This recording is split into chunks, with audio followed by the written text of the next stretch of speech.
With the release of the new mini set Starcraft Heroes of Starcraft, there have been a number of decks that have taken a hold of the metagame.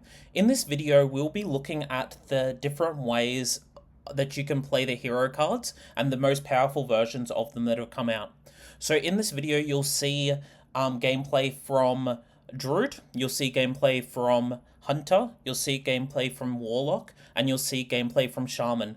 And I personally believe these are the strongest ways to be playing the different hero cards, and I believe that they're going to be the best ways that you can go about it. So first up, we have the Druid class. Druid was interesting to have gotten the Protoss minions, but the thing that makes the Druid so strong is since it has Groovy Cat, in combination with your hero power, you're able to boost up the damage, and you can use it to OTK your opponent. The game plan of the deck is to get out the Groovy Cat as soon as possible, and then to be using your charged minions to go into the opponent's face. What you'll see in this gameplay at the moment is I've got both Groovy Cats out, which is obviously the best that you can be doing with this deck, and you want to be making sure that you're dealing all the damage that you can to them. I'm also playing against a Weapon Rogue at the moment, which would be, a relatively samey sort of matchup. Like, if they ended up getting a big weapon, they could possibly hurt me a little bit. But the thing that's makes it a little bit difficult for this part is you also need to be thinking about how you're going to get those minions taken out, because otherwise you won't be able to deal with the damage that goes into them. You'll see here that I use the Cactus Construct first, and then I use my Chrono Boost, just because it's important if I did want to play down the 2-drop that I would be able to play it down. Cactus Construct is really useful in this deck because you're able to use it on Groovy Cat, which you get obviously the Death Rattle, but then you also get the Battle Cry and the Death Rattle of it the second time. So that's the reason why it's always played in this deck. They use their Fan of Knives here because obviously they couldn't just be taking consistent damage over their turns, but because of the other thing that's also really strong is the Construct Pylons, because it allows you to be able to get your hero out as early as turn 5, or it can be earlier if you use Innovate or Coin. I did make a mistake at one point when I did this and I used 2 Pylons thinking it was like the old Innovate, but obviously it didn't end up working that way because the Pylon just reduced the cost of the other Pylon. I draw into a Chrono Boost here, and I'm just deciding what the best way to go about it is. I use the hero power, and then I just refresh my hero power to cost 0, because with that turn, it allows me next turn to be able to set up for my hero power with Divine Shield. And because I'm playing against a Weapon Rogue, you need to be making sure that you're dealing the damage as consistently as possible to them, and you also want to make sure that they're not able to deal damage to you as easy as possible. Because if they were able to deal damage through the Divine Shield, it would be a problem. But without the Divine Shield, it means that it reduces down their damage output quite a lot, because they have to then deal with the damage going into your Divine Shield first, and it generally will be healing more than the amount that you'd be than the extra one damage that it normally would. So it saves a lot more than just 1 damage in general with the hero. And I end up going face here because it takes them down to 1, and it's very unlikely that they'll be able to deal the 29 damage that's left on my health. And because I have the hero power and generally rogues don't run any way of taunt, I'll be able to take them out next turn. Otherwise, I do have a Chrono Boost, which I'd be able to use in addition to my hero power to be able to finish them off. So in general, like, this sort of deck is very aggressive, and the idea that you want to do behind it is you want to be able to get the Chrono Boost ready. The mulligan cards you want to make sure that you're using are going to be the Cactus Construct, the 1 mana beast that allows you to draw a beast, and then also the Groovy Cat, because then those allow you to set up for the rest of the game. And then if you have all those, you also want to be looking for Chrono Boost, because that deals quite a lot. So they end up doing a trade here. They trade into my minions. They get rid of all of them, which is fine. And then it ends up allowing me, obviously, for next turns to be able to take them out with lethal, because I have the Chrono Boost plus the hero power, which will be able to deal lethal damage to them. And then that ends up being the game. So I personally believe that this is the best way to be playing Druid, and if you have any questions or any ways that you think might be better, please leave a comment in the chat. Going into the next one, so I believe that Zerg Hunter is one of the strongest ways to be playing Zerg. It's quite aggressive, and in addition to using the giants, you can use your locations to make it so your sea giants become a lot cheaper. This list is an older list that you'll see the gameplay footage for, but the power behind it is the fact that you can use the giants really early and you can overwhelm your opponent with quite a lot of aggression. I ended up in this game, yeah, it's important obviously to get that aggression out as soon as possible and out onto the opponent. I do end up just doing the buff of the Titanforge traps and then I just leave it with that. If I was to redo this game again, I would have used the tracking to be able to see what other cards I could have got, because obviously Spawning Pool is one of the cards that you want to be using. I do play down Niall, and I'm going to be using the tracking next turn with my hero power, because it allows me to search through the cards that I need to in my deck. They can potentially also trade here by having their minions that are there, but I'm not too concerned about them doing any particular trade because it obviously is less damage that's going towards my face. I end up getting the Scout here, and with the Scout, it's important that you are getting some value with it. So I use the Titanforge traps to make sure that I am going to be able to get it. And then Bait and Switch is quite a useful card to be using with the Scout because it allows it to 2-for-1 trade into those other minions. I then also use a tracking here as well, because the tracking will get the extra buff for the minions too. I could have chose the Seaside Giants if I had used some of my locations, but at this point in time I haven't seen a location throughout the game, so it's important that I need to make sure that I am choosing the card that's most effective for the hand that I have. And obviously Alien Encounters in general is going to be the best card to be playing down, because you can do so much damage with the particular Alien Encounters. So they end up using their coin here. They get a Backstage Bouncer, which obviously is quite powerful for them to be having. The Rat Trap is quite good for me too, because it allows me to be able to establish some board going into them. And I do use tracking first here to check to see what card I could get.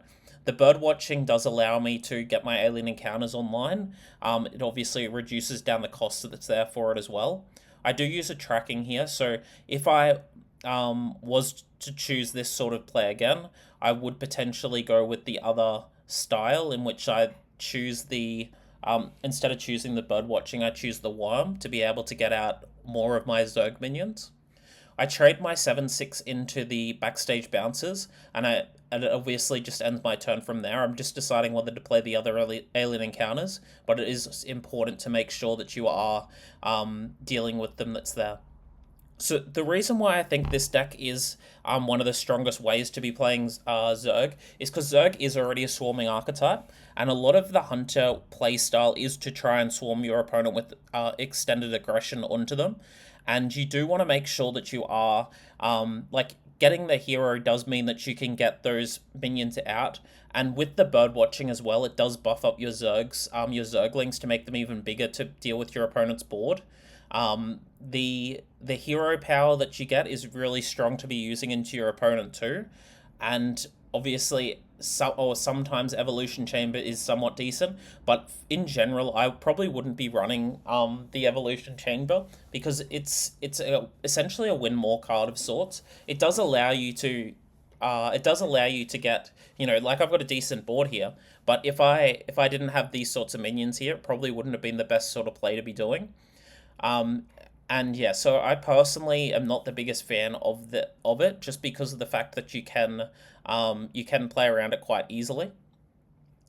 So in terms of Zerg Death Knight, the Zerg hero, is because of the fact that you do overwhelm your opponent with the aggression that's here, and being able to use the giants is very useful too, especially in this deck, since you have a lot of locations to have access to.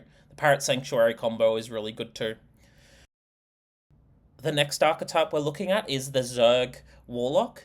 Zerg Warlock is an archetype that is new as well. It ends up being able to, with its consume, it allows you to heal a lot of your health by simply having the extra 8 health coming and destroying your removing one of your durability. This also sets up the Ultralisk Cavern, because with Ultralisk Cavern it ends up being able to summon out a giant for you, and with the giant you're able to use that to really impact the board, because you can use things like Forge of Wills, which will then buff up your or make you another giant, or you can use the tourist, the Death Knight Tourist, which allows you to summon an extra one when the Death Rattle goes off. It procs the Death Rattle a second time. And because of that, you're able to then get out a second giant, which is obviously really powerful. Um, you can, with the amount of locations that you're using as well, you're able to use it quite easily to be able to get out your seaside giant to once again make a really big board for your opponent to have to deal with. In terms of the deck archetype, I'm still unsure whether to play wheel or not in it, because with the giants, you obviously do have the ability to go quite big against your opponent and quite wide into your opponent, and I'm just unsure about what the best way in terms of being able to do it is.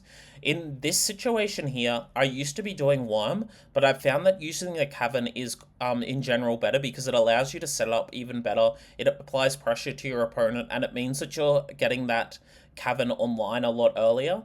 The cards that you want to be making sure that you're mulliganing for is the cavern, the worm, and the spawning pool. Those are in general the best, because it allows you to be able to get those different combo plays off onto your opponent.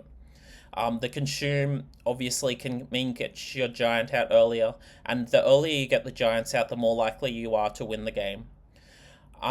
So going into this turn that's here, I do have my giant at 6 mana at the moment. Obviously, it's not just close enough just yet. I do want to get it to either 2 or for free. I could play it down for 4 mana if I wanted to, but in general, that's not going to be the best way to be dealing with the opponent and the best way to deal with your opponent in this matchup, because they're going to be trying to do quite a lot of aggressive plays and aggressive maneuvers. So the worm is quite decent to be dealing with them too.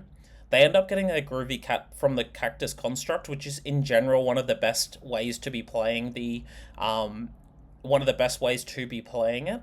I end up like it's the best card to be able to get from the cactus construct, and right here I end up just deciding to play down my taunt minion just because it means that it deals with somewhat with the health that's there, and I can also use the summoner in the following turn to be able to deal with them. So with the AoE that comes from the AoE that comes from this location, along with the 4 mana minion with my consume, it means that I'll be able to get the 2 giants out onto the board to be able to deal with what they are sending out.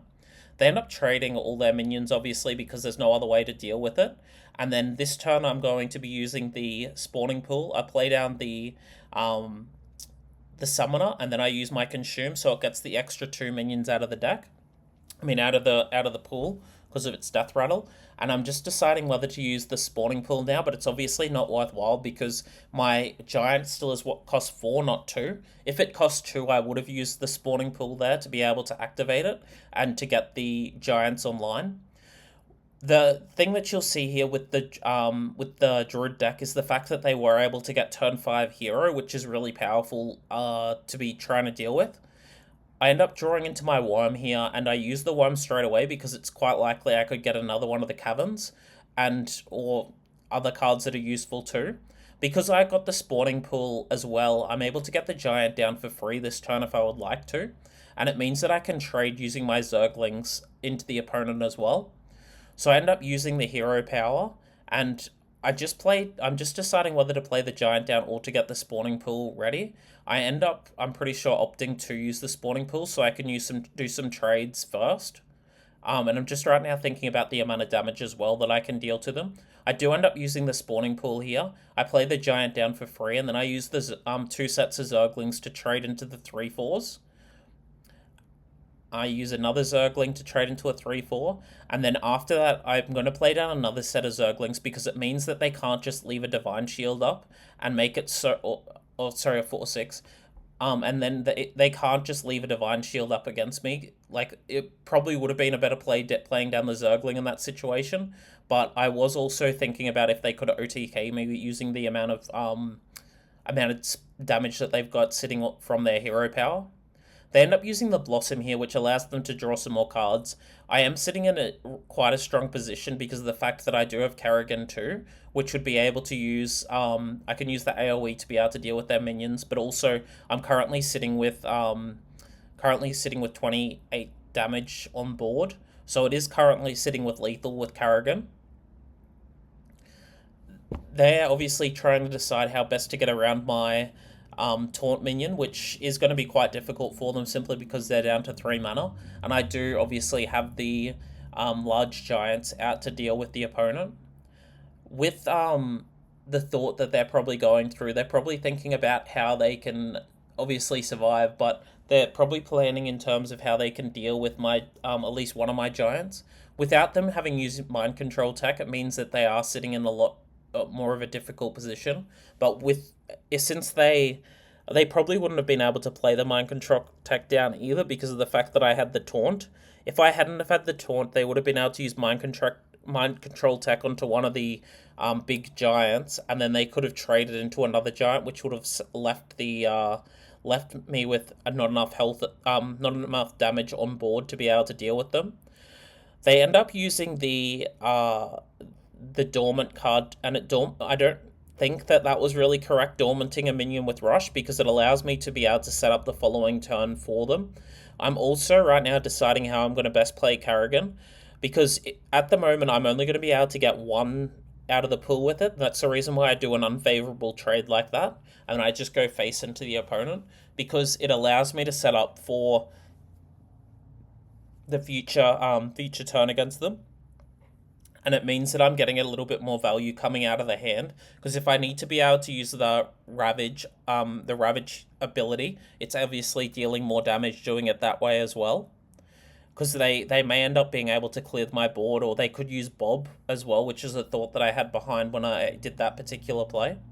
They end up using their minion to make me go dormant again, and then they end up just being able to go face with it, but obviously it's not enough damage that they'll be able to deal, and they're just at the moment thinking if there's any way that they can trade to make sure that I am not dying, they're not dying straight on board, and obviously they end up losing from there. The last of the archetypes that we're going to look at today is going to be Infinite Shaman. Infinite Shaman uses a lot of the starships to be able to deal with the opponent.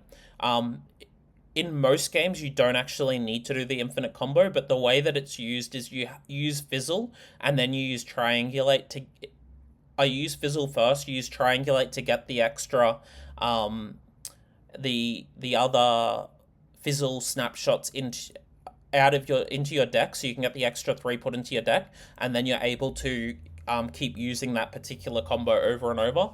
You usually use it with either your hero card, Bob the Bartender, or you can use it with Ceaseless Expanse as well, or you can use it with Incendious. Those are generally the best cards that you're going to want to do it with. And the idea, once again, is to make sure that you are infinitely looping a particular combo against an opponent to be able to beat them. What you'll notice in this gameplay here is that I am currently playing against a mage. The mage is always going to be the Protoss mage, because we haven't really seen many of the spell damage mage since the Oracle nerf. And I end up just dealing the 4 damage to face, because I don't particularly mind if they trade into my 4/4. If they did, it's not the end of the world, because it means it obviously goes into my Starship pool. But since I'm just trading into the opponent's face, it means that they're not able to deal any real major damage towards me either. They end up just trading them to my SCV, which I personally don't think is the best idea, just simply because I am posing obviously the 4 damage on board, and in general the Colossus mage only has the 2 sets of armor gain, unless they're using the arcane card, the 1 mana minion that allows you to get it for spells. But obviously that would be a little bit slower for them to be able to do it with. And by not trading into the 4/4 minion, it's obviously letting me deal some more damage to the opponent's face. The idea behind this is I'm trying to deal as much damage as possible that I can to the opponent, because once they get the Colossuses online, they'll be able to use them to go quite aggressive into my face, because it does deal quite a lot of damage over a few turns, because they can usually loop 2 or 3 Colossuses in a row. I end up drawing into my defense crystal here, and I just play down the SCV, because once again I am just trying to get the taunt and the armor into my pool to be able to deal best with the opponent. And then it obviously then sets me up for future turns in terms of if I need to play Jim Raynor down, it will be able to deal with their Colossuses and such. They end up just using their Chrono Boost, which will set them up some more of their spells to be able to use with the Colossus, and they end up just trading into my defense crystal, and they play down their Warp Gate for free, because they just use the the 2 mana minions that their death rattle reduces locations, and then they use the warp gate because this will allow them to set up their Colossus relatively soon. The decision that I'm making right now is I'm just deciding best how to use my mana, because I do have the shutter block, which obviously would set me up for um the Jim Raynor turn, but I currently don't have the Starship at the free cost at the moment too. So it is a little bit of a difficult choice to make sure that I am correctly using it. But I end up just playing down the Shutter Block just because it means that there's the 1/1 copy in my hand, and that's in general going to be the way that I need to do it possibly. If they end up going with quite an aggressive board state, I'd be able to use the Bulb if I need to on a particularly important minion of theirs. They end up using their spells here as well, so at the moment they're not going to be able to use their Colossus, and even still they wouldn't really want to use it because it wasn't really dealing too much damage at that point in time.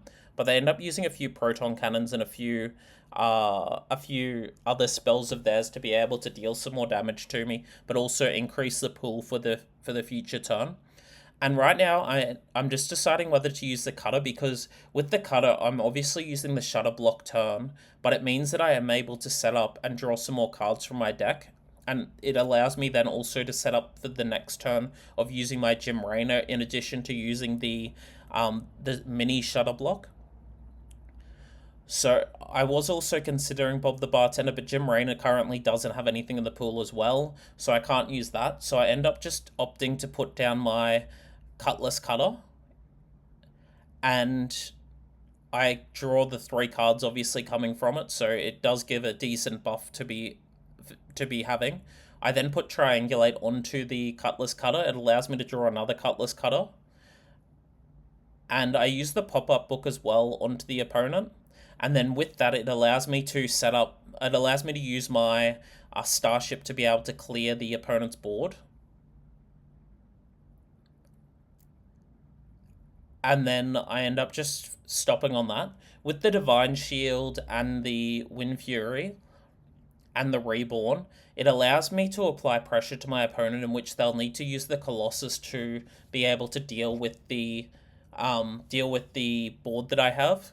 And even still, it does leave me with the 9/7 alive, or it leaves me with a 9/1 alive, and then I get to obviously gain the extra armor from it too, since it's still in that particular pool.